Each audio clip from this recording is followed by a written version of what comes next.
Dan Dan इस मांगा के लेटेस्ट चैप्टर तक मैं पहुंच गया हूं दोस्तों, और मुझे ये कहानी बहुत ही ज्यादा पसंद आई है। ये बहुत ही अजीब सी मांगा है जिसमें अजीब से भूत और अनोखे एलियन कैरेक्टर्स हैं जो इस मांगा को खास बनाते हैं। साथ ही इसकी कहानी बहुत ही तेजी से आगे बढ़ती है और सांस लेने का मौका नहीं देती, और यही इसकी खास बात है जो इसे बाकी मांगा से अलग करती है। और इसके बारे में मैं आगे बात करूंगा, पर उससे पहले मेरे चैनल को सब्सक्राइब कर लें और इसकी स्टोरी की ओर आगे बढ़ते हैं। इस कहानी की शुरुआत में ही मोमो अयासे का इंट्रोडक्शन इतनी जबरदस्त तरीके से होता है कि वो अपने बॉयफ्रेंड से लड़ती भिड़ती है और उससे पिट जाती है। और मोमो अयासे को केन टाकाकुरा जैसे जापानीज एक्टर टाइप के लौंडे बहुत पसंद होते हैं, पर वो देखती है कि दूसरे सेक्शन में एक लड़के को कुछ लड़के कागज में मैग्नेट लगा के मार रहे होते हैं। पर मोमो अयासे उस लड़के के आगे जाके बैठ जाती है और वो लड़के शांत हो जाते हैं। उस लड़के को लगता है कि मोमो को एलियंस यूएफओ में इंटरेस्ट है, पर पता चलता है कि मोमो को एलियंस पर नहीं भूतों में विश्वास है। इस बात पर उन दोनों में बहस छिड़ जाती है और वो दोनों एक दूसरे को चुनौती दे डालते हैं। और वो लौंडा जाता है टनल में जहाँ बूढ़ी आत्मा रहती है, और मोमो एक हॉस्पिटल बिल्डिंग में जाती है जहाँ एलियन दिखने की खबर फैली रहती है। और वो फोन पर बात कर ही रहे होते हैं कि लौंडे को मिल जाती है टर्बो ग्रैनी नाम की भूतनी, जो लौंडे का केला और अखरोट खाने का बोल उसके पीछे पड़ जाती है। पर मोमो उस लौंडे को उल्टा भागने से मना करती है, क्योंकि कोई भी उस भूत से उल्टा भागेगा तो वो भूत उस पर चढ़ जाएगा। वही मोमो को 3 एलियंस मिल जाते हैं जो उसका अपहरण कर लेते हैं और उसे प्रेग्नेंट कर अपनी तादाद बढ़ाने का बोल उसे बेहोश कर रहे होते हैं। पर मोमो के फोन से टर्बो ग्रैनी नाम की भूतनी जो लौंडे पर चढ़ी होती है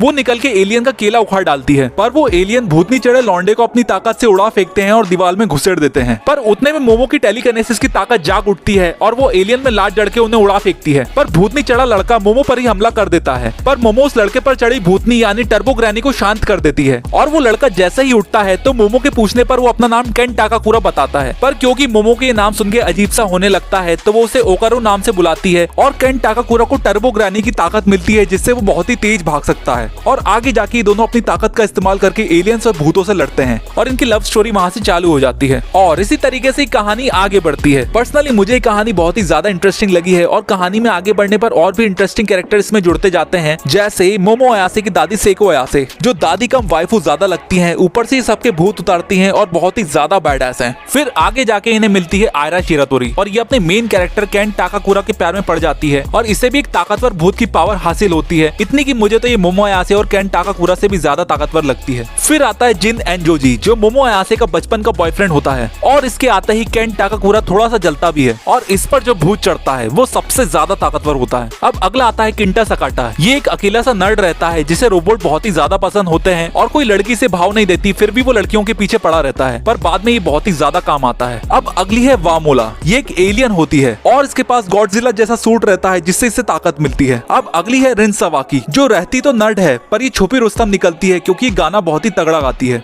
और सबसे आखिरी और सबसे नया कैरेक्टर है ओंजिजुमा। इसका अभी थोड़ा बहुत ही बताया गया है, पर इसकी बैक स्टोरी बहुत ही ज्यादा इमोशनल है। अब जो बाकी बचे कैरेक्टर्स हैं वो हैं भूत और एलियंस, जिस पर मैं अलग से डेडिकेटेड वीडियो बनाऊंगा। और ये था मेरा रिव्यू ऑन डैन डैन मांगा। आपको ये वीडियो कैसा लगा मुझे कमेंट सेक्शन में बताएं, और मैं रिकमेंड करूंगा कि ये मांगा जरूर जाके पढ़ें और इस वीडियो को लाइक करें और शेयर करें। ये वीडियो थी अबाउट डैन डैन। सब्सक्राइब करके तुम भी चले जाओ जापान।